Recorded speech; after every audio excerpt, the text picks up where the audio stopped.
Les aventures de Saturday Man, épisode 14. Aujourd'hui, je vais vous dévoiler qui est Marcus dans la vraie vie, sans langue de bois. On revient dans cette histoire de hangar à bois. Le décor est prêt, on se lève aux aurores, 6h du mat. On débarque sur place. Alors c'est mes parents qui avaient préparé des petits sandwichs ce jour-là. Quand même envie de faire un petit coucou à mes parents. C'était eux qui s'en occupaient puisque c'est ma région natale et c'est aussi celle de Jojo. Et on découvre en la personne de Marcus un sacré fanfaron. Il s'est arrêté de jouer à la pétanque avec eux. C'est prédateur de jouer à la pétanque. Des petits gamins en vélo qui surgissent des buissons. Allez, on y va.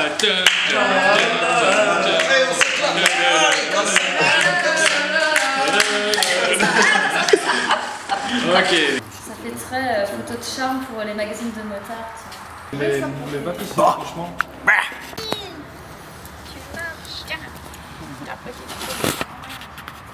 Ah, là, on la voit.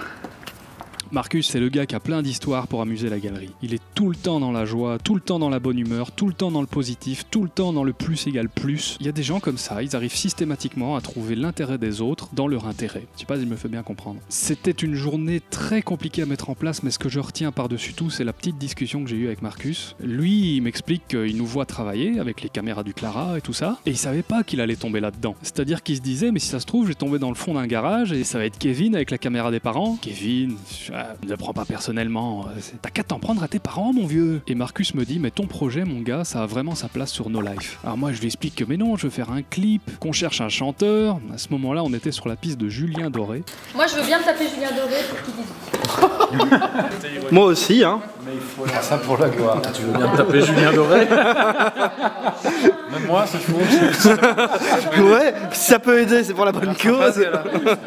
Parce que je venais de me prendre un bide avec Plastique Bertrand, figurez-vous. Monsieur, je veux pas m'éterniser sur ce genre de truc. Je l'avais rencontré grâce à Zark, encore. Disons que le truc qui est un petit peu marrant, c'est que Plastique Bertrand, il m'a dit qu'il voulait pas être associé à des projets rétro. Et malheureusement, Plastique Bertrand c'est un musicien et quand il m'a dit fais-moi écouter ton morceau, j'ai fait c'est-à-dire qu'il est pas encore tout à fait prêt, vas-y mets ta maquette. Et je me rappelle de l'horreur. Je mets le morceau Saturday Man avec ma voix pourrie qui chante dessus, je deviens rouge pivoine.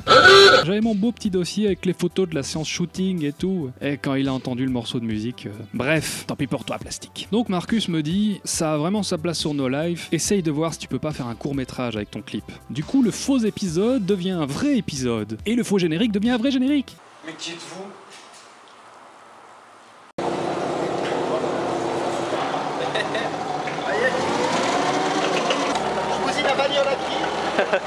Quand je pense que tout ça allait m'amener à recevoir des mains d'Alex Pilote ce magnifique t-shirt. Mais c'est une autre histoire. Petite anecdote marrante parmi d'autres, on a vraiment galéré avec la pipe à bulles de Marcus, donc il fallait que quelqu'un soit toujours là pour vérifier qu'elle était pleine, et Emily, qui ne tournait pas ce jour-là, s'était dévouée pour être l'assistante. L'assistante quoi? L'assistante pipe. Donc on entendait crier toutes les 5 secondes « Assistante pipe !» et ma nana débarquait avec la pipe en main.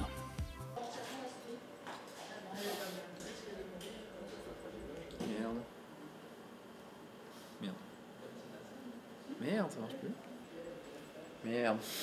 D'ailleurs, en parlant de pipe, il était temps de préparer les forces, qui devaient tourner leur petite séquence où elles se présentent, je vous les repasse depuis le début des aventures Saturday Man, d'enfiler leurs chaussures trop petites, illusion du cinéma, et d'arrêter de se détendre, parce que quand même, je vous rassure, c'est une blague. Et donc c'est ce jour-là qu'on a tourné les 4 séquences de présentation des forces, un peu à la façon Bioman, moi je voulais qu'il y ait un raccord sur le mouvement de coude. Force rouge, force verte, force bleue, force jaune, force orange. Mais tu vois le...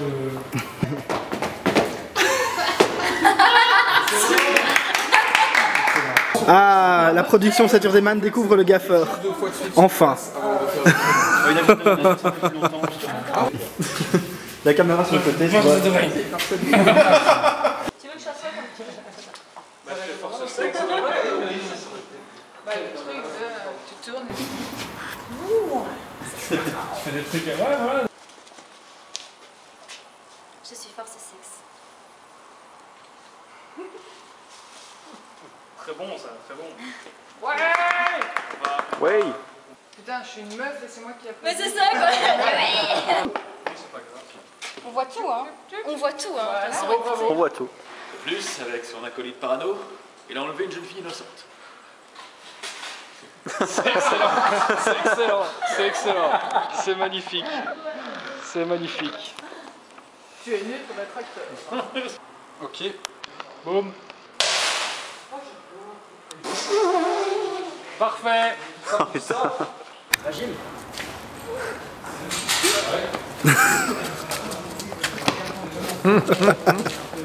Ah, nous avons force transpalette ici. Ouais. Réveille-toi, héros. Et puis Marcus s'en est allé. Et comme il devait partir tôt et qu'on n'avait pas encore fini toutes les séquences, c'est Régis qui a assuré sa doublure pour le restant du tournage. Ça va.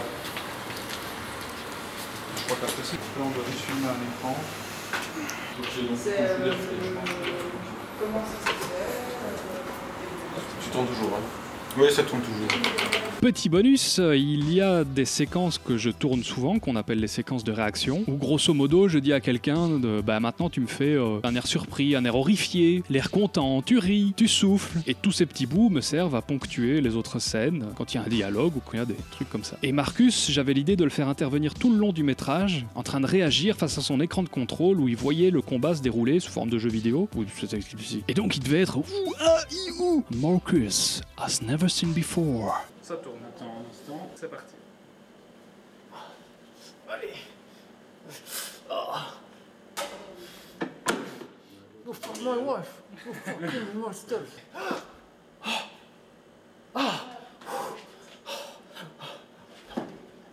Allez.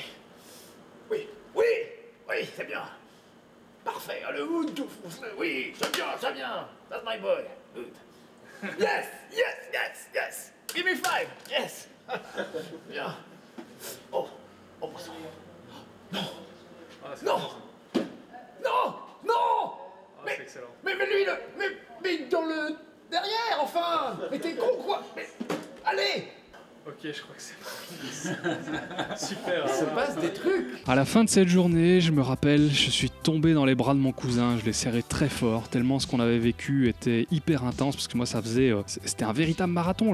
On avait été le plus loin possible ensemble dans la tablonnaise de Marcus, ensuite on a enchaîné sur ce tournage, on a perdu le lieu de décor, le lendemain on fait la journée, et c'était une erreur en fait, parce que je l'ai fait devant tout le monde, et il faut savoir, je dis ça pour tous ceux qui seraient en train de devenir chef d'équipe, pratiquement tous les autres avaient fait aussi des efforts considérables.